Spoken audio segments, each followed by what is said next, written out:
السلام علیکم، میں ہوں رضوان اشرف۔ اس حکومت کے لیے مشکلات دن بہ دن بڑھتی جا رہی ہیں، جہاں پر یہ سپریم کورٹ کے ساتھ پنگا لے بیٹھی ہے۔ سپریم کورٹ کے ساتھ انہوں نے ایک نیا محاذ کھول دیا ہے اور الیکشن ایکٹ ترمیمی بل پاس کر کے انہوں نے جو سپریم کورٹ کے پر حملہ کیا ہے، ایک نیا محاذ کھولا ہے۔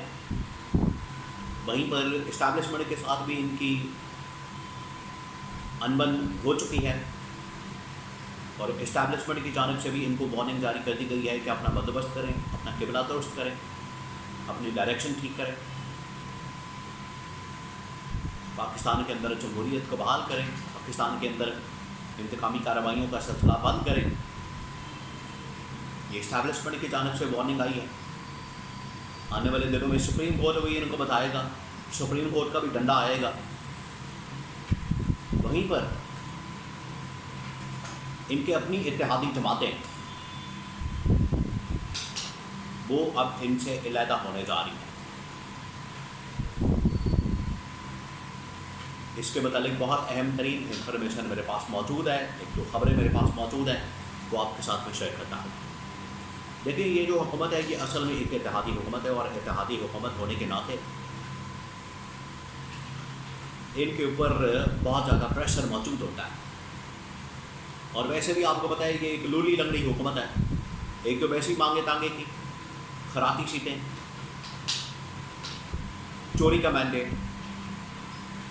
چوری شدہ مینڈیٹ، چوری شدہ سیٹیں، اوپر سے مخصوص نشستیں بھی زور اور زبردستی کے ساتھ حاصل کر کے بیٹھے ہوئے اقتدار کے اندر۔ تو کوئی بھی ان کے پاس جو چیز ہے وہ آئین اور قانون کے مطابق نہیں ہے، نہ ان کے پاس آئین اور قانون کے مطابق مینڈیٹ موجود ہے، نہ عوام کی سپورٹ ہے، نہ عوام کی حمایت ہے، نہ عوام کی تائید ہے، نہ ان کے پاس مورل اتھارٹی ہے، نہ لیگل اور کانسٹیٹیوشنل اتھارٹی ہے۔ یہ تو اس حکومت کا حال ہے۔ اور سیکنڈ، ان کے اپنے اتحادی اب ان سے جان چھڑا رہے ہیں، اور اپنے اتحادیوں کی جانب سے ان کو کہہ دیا گیا ہے۔ ایک ایک کر کے میں آپ کو بتاتا ہوں کہ اتحادیوں نے اب ان کو کیا کہا۔ آپ کو بتائیں کہ پہلے پیپلز پارٹی نے اس حکومت کو مشورہ کیا ہے، اس حکومت کو کہا۔ پیپلز پارٹی کو تو پتہ ہے یہ حکومت چل نہیں رہی۔ اس دن D G I S P R نے، اسٹیبلشمنٹ بھی ان سے پریشان ہے، D G I S P R نے دیکھیں جب یہ لوگ کام نہیں کریں گے، جب یہ اسپیس پیدا کریں گے، جب حکومت والے اپنا کام نہیں کریں گے، وہ چاہے تعلیم کے اندر ہو، زراعت کے اندر ہو، آئی ٹی میں ہو، انفراسٹرکچر میں ہو، یا پھر پروجیکٹس کے اندر ہو، انویسٹمنٹ کے اندر ہو، عالمی چیلنجز کا مقابلہ ہو، ملک میں مہنگائی بے روزگاری کا خاتمہ ہو، یہ تمام کے تمام کام حکومتوں کے کرنے کے ہوتے ہیں۔ یا بارڈرز کے اوپر اسمگلنگ ہو، یہ تمام کے تمام کام حکومتوں کے کرنے کے آئیں گے، صوبائی حکومتوں کے۔ پنجاب کے اندر نون لیگ کی حکومت ہے، سندھ کے اندر پیپلز پارٹی کی گورنمنٹ ہے، بلوچستان کے اندر ان کی کولیشن گورنمنٹ ہے، نون لیگ پیپلز پارٹی دونوں کی، وفاق کے اندر شہباز شریف نون لیگ کی۔ تو یہ تمام کے تمام سیکٹرز کے اندر کام کرنا حکومتوں کا کام ہے۔ لیکن جب یہ کام نہیں کریں گے تو پھر فوج کو مجبوراً کرنا پڑے گا، کسی نہ کسی کے ادارے کو تو کرنا پڑے گا۔ اور یہی بات اس دن D G I S P R نے اپنی پریس کانفرنس کے اندر کی کہ ہمیں پھر کرنا پڑتا ہے کام، کیا کریں ہم؟ نہ کریں،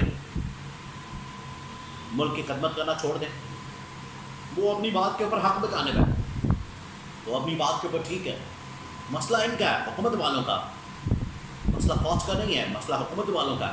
حکومت جب اپنا کام کرے گی، آئی ٹی کے اوپر کام کرے گی، زراعت کے اوپر کام کرے گی، انویسٹمنٹ کے اوپر کام کرے گی، سرمایہ کاری کے اوپر کام کرے گی، چھوڑے ساری باتیں۔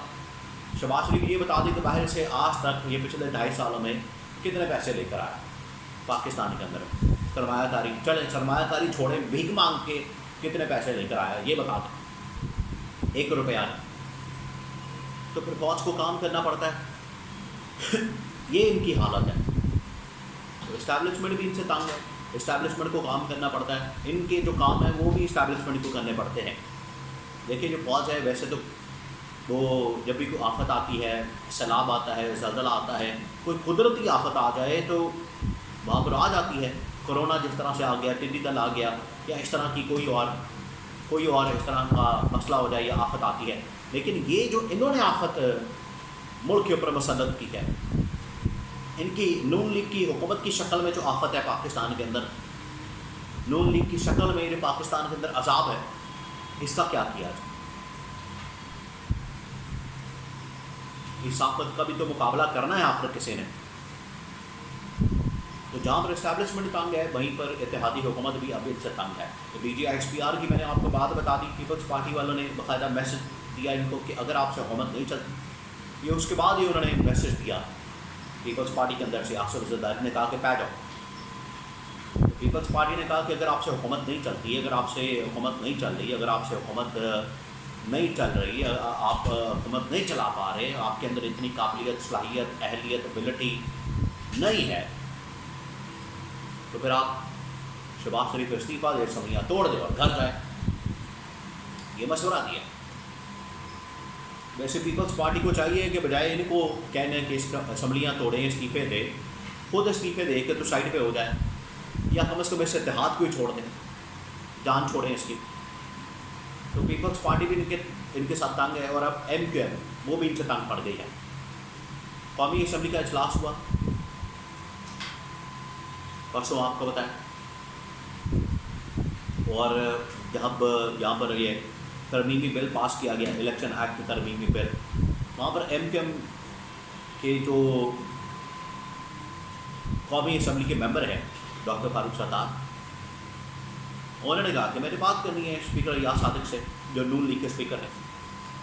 ڈاکٹر فاروق ستار نے بات کرنا چاہی، لیکن اسپیکر ایاز صادق نے ان کو بات نہیں کرنے دی. پھر ڈاکٹر فاروق ستار نے کہا کہ آپ نے تو یہ بل لا کے بل کے تھرو ایک پارلیمنٹ کو بلڈوز کر دیا اور ہمیں بات نہیں کرنے دی، ہمیں آپ نے موقع نہیں دیا، اس کے اوپر اظہار خیال نہیں کرنے دیا. آپ نے پارلیمنٹ کو بھی بلڈوز کر دیا، آپ نے اس بل کو بھی بلڈوز کر دیا، آپ نے پوری عوام کی نمائندگی کو، رائے کو، عوام کے نمائندوں کو، ان کی رائے کو بھی بلڈوز کر دیا. اور یہ باتیں کرنے کے بعد وہ اس سیشن سے جس میں یہ بل سارا پاس ہو رہا تھا، سازش ہو رہی تھی بڑی اجلت میں، تو سیشن سے واک آؤٹ کر گئے. انہوں نے احتجاج ریکارڈ کرا، پروٹیسٹ ریکارڈ کرا. تو یہ دیکھ لیں، پہلے اسٹیبلشمنٹ عدلیہ کے ساتھ ان کا پہلے ہی پنگا پڑا ہوا ہے. انہوں نے کھاتا کھولا ہوا ہے، مارچ کھولا ہوا ہے. اسٹیٹ ججز کے بعد بہت سارے سپریم کورٹ کے 8 ججز کے خلاف انہوں نے جو محاذ کھولا ہوا ہے. 6 ججز پہلے ہی ایگزیکٹو کو کہہ چکے ہیں کہ ہمارے جو معاملات کے اندر مداخلت کرتے ہیں. اسٹیبلشمنٹ نے بھی بتا دیا کہ حکومت جب کام نہیں کرے گی تو پھر ہمیں یہ تمام اداروں کے اندر، سیکٹرز کے اندر کام کرنا پڑے گا. پیپلز پارٹی نے کہا اگر آپ سے حکومت نہیں چلتی، استعفیٰ دے اور گھر جائیں، اسمبلیاں توڑیں. تو اب ایم کیو ایم نے بھی ان کے اس سیشن کے اندر کہا کہ آپ نے ہماری رائے کو، عوام کے نمائندوں کو بلڈوز کیا، اور ہم احتجاجاً واک آؤٹ کر کے گھر جا رہے ہیں.